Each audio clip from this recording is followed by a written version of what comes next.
24 years ago, Islamist terrorists massacred nearly 3,000 innocent American lives in New York City, Shanksville, Pennsylvania, and right here at the Pentagon. The building you see behind me, the War Department, was targeted in an act of savage evil. And today on these hallowed grounds, we gather to honor those victims and heroes with the resolve to never forget. We gather to pay tribute to the first responders who charged into the flames and up the stairs, to those trapped on planes fighting their final fight, and to the families whose lives were forever altered by that fateful day. Like everyone in this audience, I remember exactly where I was when that first tower was struck. A college junior with a fresh set of Army fatigues in my dorm room closet, having just joined Army ROTC. Like too many Americans, I was naive to the threats brewing abroad and infiltrating our shores. But from that day forward, I felt an unshakable call to action, a duty to defend our sacred homeland with everything I had. Like all of you, 9/11 was the ultimate validator to serve.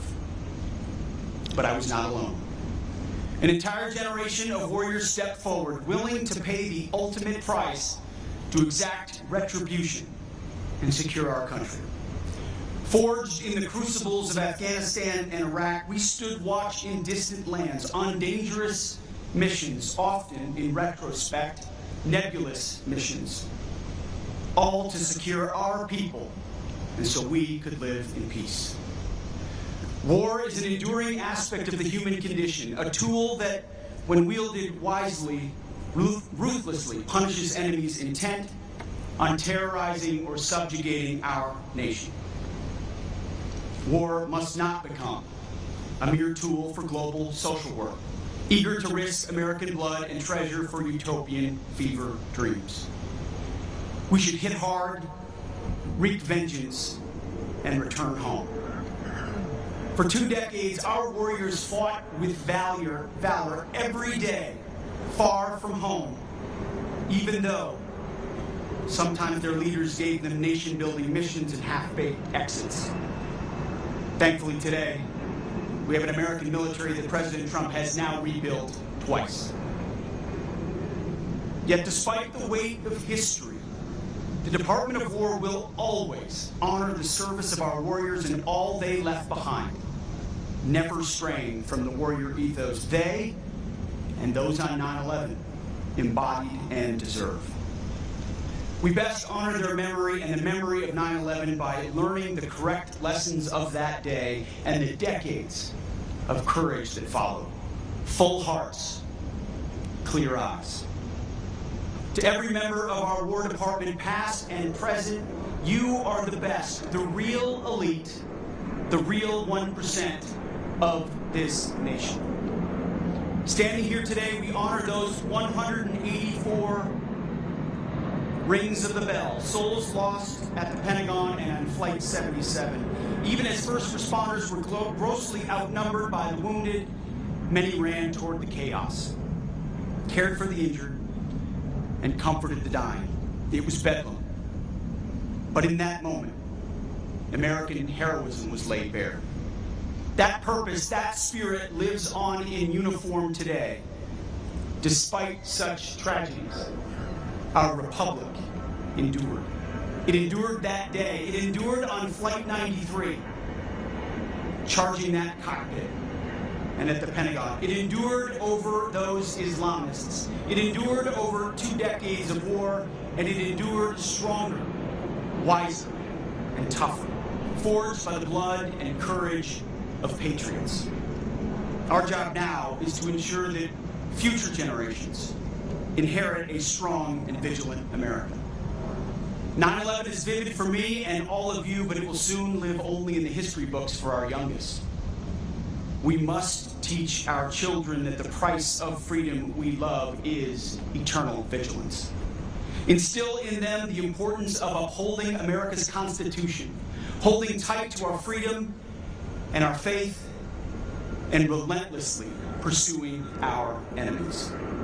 Prepare them to defend this nation by the ballot, the wallet, and when necessary, the cloth of our country, because the world remains a viper's nest. It requires us. As I speak, hostile elements plot to curb our power and slaughter our people in our homeland, in our hemisphere, and halfway around the globe. Not everyone needs to wear a uniform, but some of us do. That is our profession and our promise to this nation. In closing, a reading from Scripture, Romans chapter 5, verses 3 through 4. We rejoice in our sufferings, knowing that suffering produces endurance, endurance produces character, and character produces hope.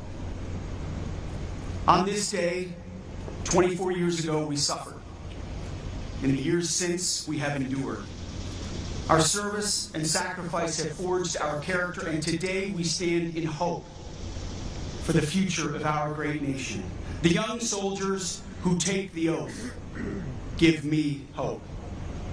The young cops who wear the badge give me hope. The young firefighters who answer the call give me hope. The young agents who patrol our border give me hope. The life, example, and even death of Christ follower and American patriot Charlie Kirk give me hope. Sheer courage, no matter the arena. Charlie, we love you.